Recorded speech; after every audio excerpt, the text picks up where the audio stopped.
दोस्तों नमस्कार, एक बार फिर से आप लोगों का स्वागत है मेरे चैनल पर बायोलॉजी फॉर ऑल। इससे पहले कि मैं आज का ये वीडियो शुरू करूं, आप लोगों को जानकारी देना चाहता हूं कि आप लोगों के सुझाव और जो मुझे लगातार उसके फीडबैक मिल रहा था लोग चैनल का नाम चेंज करने के लिए, क्योंकि नाम ये काफ़ी कंफ्यूजिंग सा हो गया था। क्योंकि इसमें बेसिकली चैनल का नाम बायोलॉजी फॉर ऑल है, इसमें मोस्टली जो वीडियोस मैं अपलोड करता हूँ वो इंग्लिश से संबंधित हैं। तो मैंने ये डिसाइड किया है कि इस चैनल का नाम बदल दिया जाए और अब आज से इस चैनल का नया नाम होगा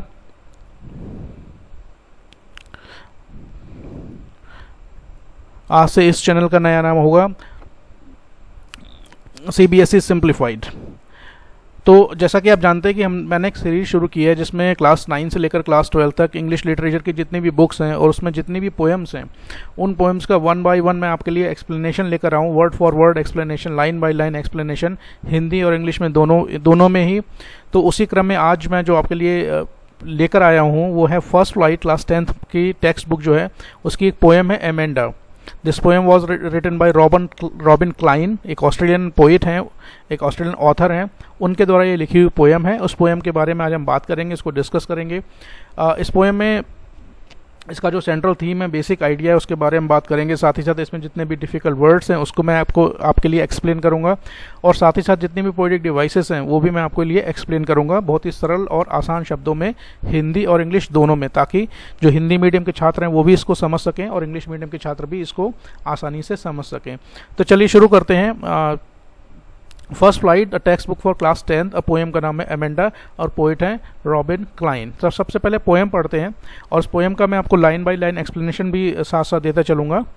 तो बेसिकली इसका थोड़ा समझ लेते हैं पोएम है किस बारे में। This poem focuses on how children like Amanda do not like constant nagging, unwanted instructions and over protection of their parents. They want to live and think freely. देखिए, जब बच्चे बड़े हो जाते हैं, एक एज के बाद जब वो बच्चे बड़े होने लगते हैं, उनको ये लगता है कि वो अब उनकी जो लाइफ है वो कैसी होनी चाहिए, वो लाइफ थोड़ी इंडिपेंडेंट होनी चाहिए, उसमें किसी का भी इंटरफेरेंस ना हो, और इंटरफेरेंस अगर हो भी वो कम से कम हो, खासकर उनके पेरेंट्स का या आसपास उनके जितने भी बड़े लोग हैं उनका जो इंटरफेरेंस है या उनका जो अनवांट इंस्ट्रक्शन है, वो बच्चों को कई बार लगता है कि जो इंस्ट्रक्शन है वो अनवांटेड, इसकी ज़रूरत नहीं है, क्योंकि अब हम बड़े हो चुके हैं, हमारे पास एक दिमाग है जो सोच सकता है और हम अपनी लाइफ को फ्रीली बड़े आराम से जी सकते हैं, रह सकते हैं।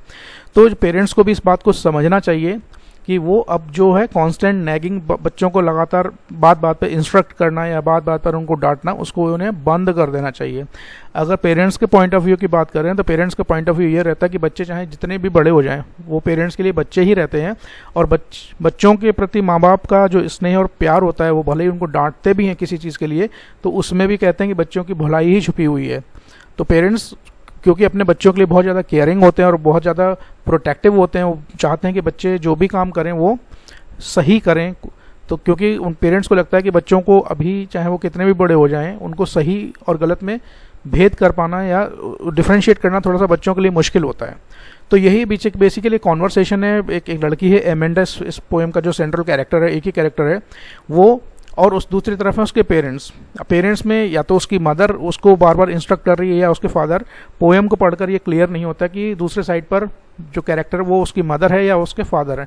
हम अज्यूम कर सकते हैं कि ये जो लड़की को बार बार बोला जा रहा है, उसकी बार बार डांट पड़ती है हर चीज़ के लिए उसको रिमाइंड कराया जाता है, तो हो सकता है वो उसकी मदर ही ऐसा कर रही हो। तो चलिए पहले पोएम शुरू करते हैं। फर्स्ट लाइन है, don't bite your nails Amanda, don't hunch your shoulders Amanda, stop that slouching and sit up straight Amanda. तो एमेंडा की हमने अज्यूम किया है कि एमेंडा की मदर के बीच में ये कॉन्वर्सेशन है, और ये बेसिकली कॉन्वर्सेशन दो लोगों के बीच में होता है जिसमें दोनों लोग बोलते हैं, दोनों लोग सुनते हैं। इसमें इसकी मदर तो बोल रही है, ये जितने भी पैराग्राफ्स हैं ये इनकी मदर बोल रही है, फर्स्ट, थर्ड और आगे जो भी पैराग्राफ आएंगे, और बीच बीच में आप देखेंगे हर दूसरा जो पैराग्राफ हो या स्टेंजा है जो उसको ब्रैकेट में रखा गया। ये जो ब्रैकेट में स्टेंजा रखा गया है बेसिकली उस लड़की के, ये उसकी थिंकिंग है, ये उसके विचार हैं, मन में वो ऐसा सोच रही है। तो उसकी मदर उसको डांटते हुए क्या बोल रही है कि डोंट बाइट योर नेल्स, अपने नाखूनों को दांतों से चबाना बंद करो, and don't hunch your shoulders Amanda, और जिस तरह से तुम आगे कंधे झुकाकर बैठती हो या चलती हो वो भी करना बंद करो, and stop that slouching and sit up straight, और कंधों को आगे बैंड करना ये झुककर बैठना इसको बंद करो और सीधे बैठना सीखो। एमेंडा। अब देखिए इस पोएम, इस आगे की लाइन पर बढ़ने से पहले इसमें 2-3 बातें मैं आपको बताना चाहता हूँ। हंच का मतलब मैंने आपको बताया लोअर डाउन, कंधों को आगे झुकाना। स्लाउचिंग, आगे झुक कर बैठना। ये जो तीसरी लाइन है, stop that slouching and sit up straight, इसमें आप देखिए कि पर्टिकुलर साउंड रिपीट हो रहा है जो कि एस सा साउंड है, हिंदी का सा, और इंग्लिश में एस लेटर जो है वो 3-4 बार रिपीट हो रहा है। तो एक ये जो पोइटिक डिवाइस होती है वो होती है अलिट्रेशन, हिंदी में उसको अनुप्रास अलंकार कहते हैं। तो अलिट्रेशन में होता क्या है कि कोई बेसिकली कुछ पर्टिकुलर साउंड या पर्टिकुलर कोई लेटर, खासकर वो कॉन्सोनेंट होता है, वो कई बार रिपीट होता है, पोइटिक डिवाइस को बोलते हैं अलिट्रेशन। अब इसमें देखिए कि इसका एमेंडा का नाम पूरी पोएम में कई बार आया है, लगभग हर दूसरे तीसरे पैराग्राफ में एमेंडा का नाम बार बार बोला गया है। तो ये भी एक तरीके का पोइटिक डिवाइस है जिसमें कि कोई एक पर्टिकुलर वर्ड जो बार बार रिपीट होता है, उस पोइटिक डिवाइस को बोलते हैं रिपीटेशन। दूसरे पैराग्राफ की तरफ बढ़ते हैं। There is a languid emerald sea where the sole inhabitant is me, a mermaid drifting blissfully. अब ये जो लाइन है वो बेसिकली अमेंडा सोच रही है, वो अपने पेरेंट्स को जवाब तो नहीं दे रही है, लेकिन वो मन में क्या सोच रही है, वो सोच रही है कि there is a languid emerald सी। लैंग्विड का मतलब बिल्कुल काम, बिल्कुल शांत एक तरीके का।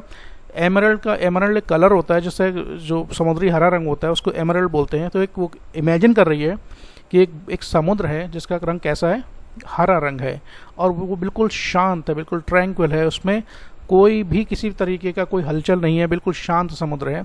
और वो इमेजिन कर रही है where the sole inhabitant is me, और वहाँ पर उस समुद्र में केवल जो एकमात्र प्राणी है, जो एकमात्र इंसान है, वो मैं हूँ, मेरे अलावा मेरे आसपास कोई भी नहीं है। And I am a mermaid.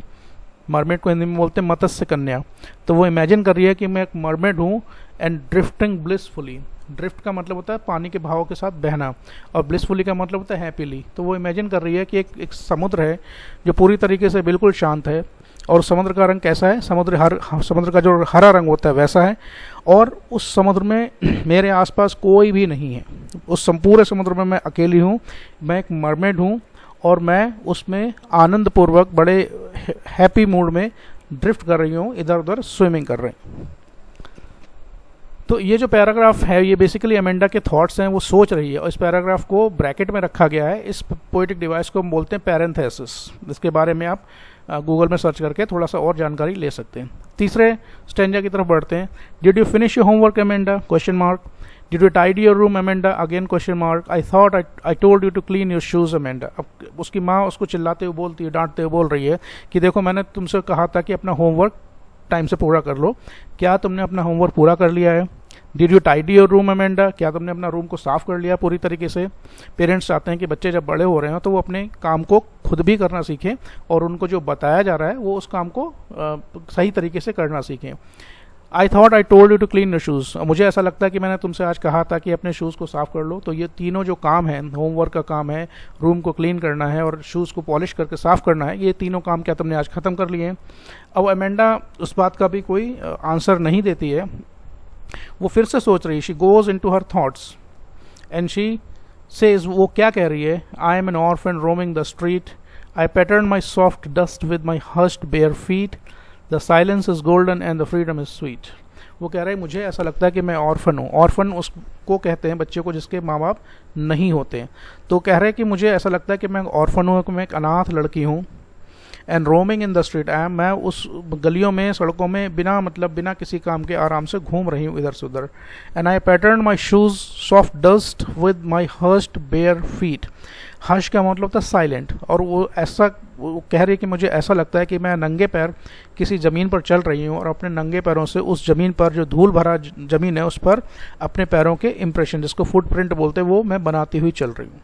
The silence is golden and the freedom is sweet, कि जो ये जो आसपास का वातावरण है, जो इतना साइलेंट है, जितना शांत, काम एंड ट्रैंक्विल है, वो बड़ा ही मुझे गोल्डन लगता है, golden. And the freedom is sweet, और इस तरह की जो फ्रीडम है, कैसी फ्रीडम? जिसमें मेरे आसपास कोई नहीं है, मुझे इंस्ट्रक्शन देने वाला कोई नहीं है, मुझे अननेसेसरी ट्रबल करने वाला कोई नहीं है। ऐसा बच्चों को लगता है, लेकिन वो चूंकि बच्ची है, वो ऐसा सोच रही है कि मैं या तो ऑर्फन हूँ या मैं एक मरमेड हूँ, मेरे आसपास कोई नहीं है, मुझे इंस्ट्रक्ट करने वाला कोई नहीं है, और मैं अपनी लाइफ को बड़े ही आराम से, फ्रीली, आराम से जी सकती हूँ, और मैं जी रही हूँ। वो ऐसा सोच रही है। आगे बढ़ते हैं। Don't eat that chocolate Amanda, remember your acne Amanda, will you please look at me when I am speaking to you Amanda. अब उसकी मदर बार बार अमेंडा का नाम ले लेके बोलती है कि डोंट ईट दैट चॉकलेट, मैंने तुमको मना किया था कि वो चॉकलेट मत खाओ, फिर भी तुमने वो चॉकलेट खाई। And remember your acne, acne को होते हैं जब बच्चे टीन एज में एंटर करते हैं, खासकर 12-13 साल की उम्र के बाद जो वो टीन एज में प्रवेश करते हैं, जब वो किशोरावस्था में प्रवेश करते हैं, एडल्ट बनने की राह पर चल पड़ते हैं, तो बहुत सारे हार्मोनल चेंजेस बच्चों के अंदर होते हैं। उन हार्मोनल चेंजेस की वजह से कई बार खासकर लड़कियों के और लड़कों के भी कभी कभी ऐसा होता है कि उनके चेहरे पर मुहासे निकल आते हैं, एक्ने होते हैं मुहासे। तो वो कह रही है, क्या कह रही है कि देखो मैंने तुमको मना किया था कि चॉकलेट मत खाओ, चॉकलेट बहुत ज़्यादा मीठी होती है, तो वो चॉकलेट खाने से क्या हो गया, तुम्हारे चेहरे पर मुहासे निकल आए हैं, तो एक तो ये चॉकलेट खाना बंद करो। And will you please look at me when I am speaking to you, और मैं जब तुमसे खासकर बात कर रही हूँ तो मेरी तरफ देखो। When you are not looking at me when I am talking to you, it means that you are ignoring me. जब मैं आपसे बात कर रही हूँ, कुछ पूछ रही हूँ, कुछ बता रही हूँ, कुछ इंस्ट्रक्शन दे रही हूँ, तो आप मेरी तरफ देख नहीं रहे हो, तो मुझे ऐसा लगता है कि आप मुझे पूरी तरह से इग्नोर कर रहे हो, या फिर मेरी बातों में तुमको कोई इंटरेस्ट नहीं है, या फिर तुम्हारे हिसाब से मेरी इन सब बातों की कोई वैल्यू नहीं है। ये उसकी मदर कह रही है। अब फिर नेक्स्ट लाइन में 6th स्टैंडर्ड जो है, अब फिर वो सोच रही है, फिर वो अपने थॉट्स में इमेजिनेशन वर्ल्ड में वापस चली जाती है और क्या सोचती है, I am Rapunzel, I have not a care, life in a tower is tranquil and rare, I will never let down my bright hair. Rapunzel की कहानी आप लोगों ने कहीं ना कहीं पढ़ी होगी या सुनी होगी। एक राजकुमारी की कहानी है जिसके बाल कहा जाता है कि बहुत ही लंबे थे, तो उसको एक टावर में, ऊंचे टावर में, कमरे में वो उसको बंद कर दिया जाता है, और वो कई दिनों तक वहाँ पर रहती है। उसके बाद एक राजकुमार आता है, वो राजकुमार उसके बालों को रस्सी समझकर चढ़कर उससे वो टावर के ऊपर चला जाता है और उसको रेस्क्यू करके उसको वहाँ से बाहर निकाल लेता है। तो कहती है कि मैं उस लड़की के समान हूँ जिसका नाम था रेपुंजल। ये एक माइथोलॉजी, ग्रीक माइथोलॉजी का ये कहानी है। And I have not a care, मैं इस बात की परवाह नहीं करती हूँ। Life in a tower is tranquil and rare, जो टावर में अकेले रहने का जो आनंद है, वहाँ की जो लाइफ है वो कैसी है, बिल्कुल ट्रैंक्विल, पूरी तरीके से शांत है। क्यों? क्योंकि मेरे आसपास कोई नहीं है, मुझे कोई इंस्ट्रक्शन देने वाला नहीं है, मुझे कोई कहने सुनने वाला नहीं है, मैं बिल्कुल अकेली हूँ। और ये लाइफ में ये जो परिस्थिति है, जो स्थिति है, वो कैसी, बहुत रेयर है। रेयर का मतलब है कि बहुत कम समय पर कोई चीज़ होती है, बहुत कम समय के लिए, कभी कभी होती है, उसको रेयर बोलते हैं। And I will never let down my bright hair, और मैं अपने जो मेरे ब्राइट हेयर है, सुंदर बाल हैं, उनको मैं कभी भी शायद वो ऐसा बोल रही कि मैं इनको कटवाऊंगी नहीं कभी भी। Again this whole stanza is put in a bracket, पूरे स्टेंजा को ब्रैकेट में रखा गया है, तो ये फिर से वही पोएटिक डिवाइस है जिसको बोलते हैं पैरेंथेसिस। लास्ट स्टेंजा है stop that sulking at once Amanda. अब उसकी मदर थोड़ा सा उसके टोन यहाँ पर चेंज हो जाती है और वो कहती है कि देखो, when I look at your face it seems to me that you are very unhappy and very disappointed. मुझे ऐसा लगता है अमेंडा कि जब मैं तुम्हारी तरफ देखती हूँ, तुम्हारे फेशियल एक्सप्रेशन ऐसे होते हैं जैसे कि तुम बहुत अनहैप्पी हो, बहुत डिससेटिस्फाइड हो, या तुम्हें काफ़ी गुस्सा आ रहा है। शायद गुस्सा इसलिए आ रहा है कि मैं लगातार तुमको इंस्ट्रक्शन देती रहती हूँ और तुम्हें ऐसा लगता है कि ये इंस्ट्रक्शन अननेसेसरी हैं, जबकि मेरे पॉइंट ऑफ व्यू से वो इंस्ट्रक्शन बहुत ही ज़रूरी हैं। तो कहती है कि मैं जब भी तुम्हारी तरफ देखती हूँ, तुम हमेशा एक अनहैप्पी सा फेस बनाकर मेरी तरफ देखती हो, मुझे ऐसा लगता है कि तुम किसी न किसी बात से बहुत ज़्यादा परेशान हो, अनहैप्पी हो, दुखी हो।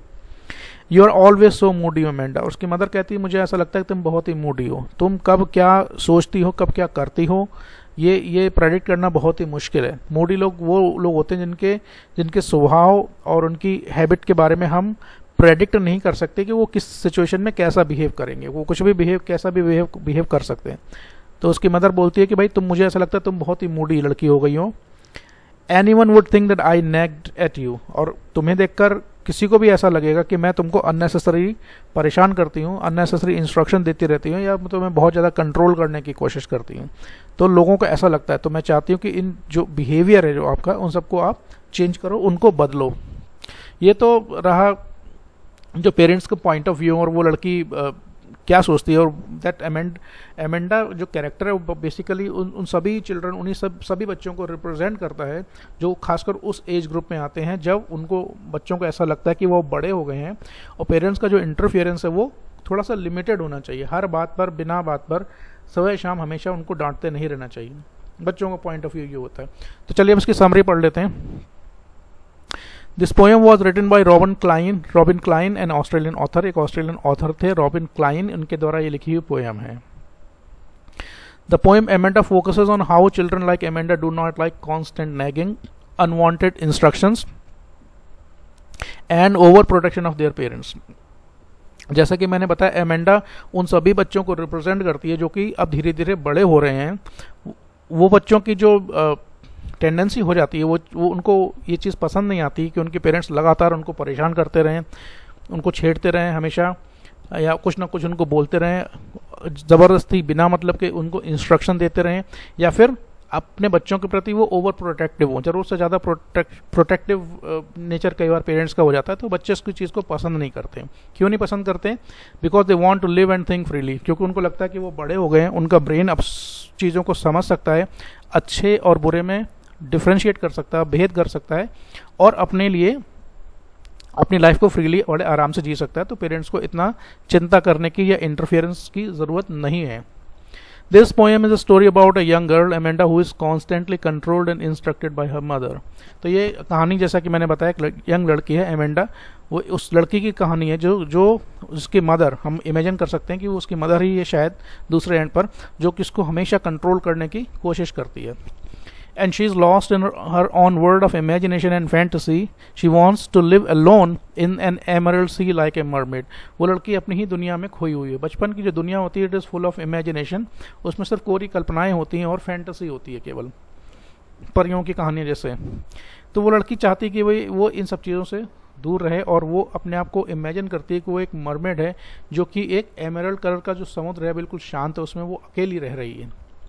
She doesn't care about her mother's instruction about cleaning her shoes. उसकी मदर बार बार डांटती है कि तुमने शूज़ साफ़ कर लिया या रूम अपना साफ़ कर लिया, तो वो उनकी तरफ, मदर की तरफ देखती भी नहीं है। ऐसा लगता है कि वो उसकी मदर को इंस्ट्रक्शन की वो बिल्कुल भी परवाह नहीं करती है। She prefers to be an orphan than to live with parents. वो अपने पेरेंट्स के साथ रहने के बजाय वो चाहती है कि वो एक ऑर्फन बन जाए, ऑर्फन जिसके माँ बाप नहीं होते हैं, ताकि वो अपनी लाइफ फ्रीली, पूरी तरीके से इंडिपेंडेंटली जी सके। She wants to walk freely and aimlessly in the street. वो ये भी चाहती है कि उसकी लाइफ में कभी किसी तरीके का कोई ऑब्स्टेकल, कोई परेशानी या कोई इंस्ट्रक्शन देने वाला उसको या कंट्रोल करने वाला ना हो। वो गलियों में फ्रीली बिल्कुल घूमना चाहती है, बिना किसी एम के। She wants to walk on the dust bare feet and make impression of her feet on the dust. वो चाहती है, वो ऐसा सोचती है कि वो किसी मैदान पर, जो धूल भरा मैदान है, या कह सकते हैं रेत का मैदान है, उस पर वो नंगे पैर चलना चाहती है, और उस जमीन पर वो अपने फुटप्रिंट के इम्प्रेशन बनाना चाहती है। And her mother wants to look at her when she is speaking to Amanda but she keeps on ignoring her. उसकी माँ चाहती है कि जब वो उससे बात कर रही है तो वो उसकी तरफ देखे, वो लड़की जो अमेंडा है वो उसकी मदर की तरफ आई कांटेक्ट बनाकर देखे, लेकिन वो ऐसा नहीं करती है। तो मदर को लगता है कि ये मुझे, मेरी बातों को इग्नोर कर रही है, या उसके माइंड में क्या चल रहा है, या वो मेरी बातों को इग्नोर क्यों कर रही है, पेरेंट्स को कई बार समझ में नहीं आता है। लेकिन बच्चे कई बार ऐसा करते हैं। पेरेंट्स की तरफ नहीं देखने का मतलब है कि आप उस व्यक्ति को पूरी तरीके से इग्नोर कर रहे हैं।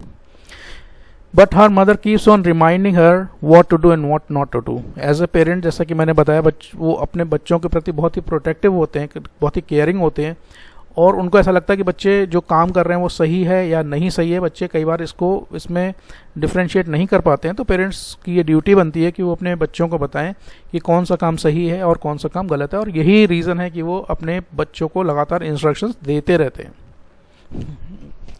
She doesn't want to grow up and become an adult, rather she wants to remain a child and enjoy her freedom a bit more. वो लड़की नहीं चाहती है कि उसका बचपन कभी खत्म हो, वो हमेशा छोटे ही बने रहना चाहती है, और वो हमेशा चाहती है कि वो बिल्कुल एक बच्चा बनकर रहे, और अपनी जो फ्रीडम है, जो स्वतंत्रता बच्चों को मिली होती है, उसको थोड़ा सा और एंजॉय कर सके, कुछ साल और एंजॉय कर सके। तो ये थी poem first right class 10th का पोएम एमेंडा। इसका पूरा जो वर्ड फॉर वर्ड एक्सप्लेनेशन वो मैंने आपको दिया, डिफिकल्ट वर्ड्स के मीनिंग बताएं, साथ ही जितनी पोइटिक डिवाइसेस थी वो मैंने आपको एक्सप्लेन की, और साथ ही साथ जो उसका समरी है वो समरी भी मैंने आपको बताया। पोइट का नाम ऑलरेडी हम डिस्कस कर चुके हैं। आई होप आपको ये समझ में आया होगा। आपका इस वीडियो के बारे में कोई फीडबैक है, कोई सुझाव है, तो उससे मुझे ज़रूर अवगत कराएं। चैनल से जुड़ने के लिए बहुत बहुत धन्यवाद। नमस्कार।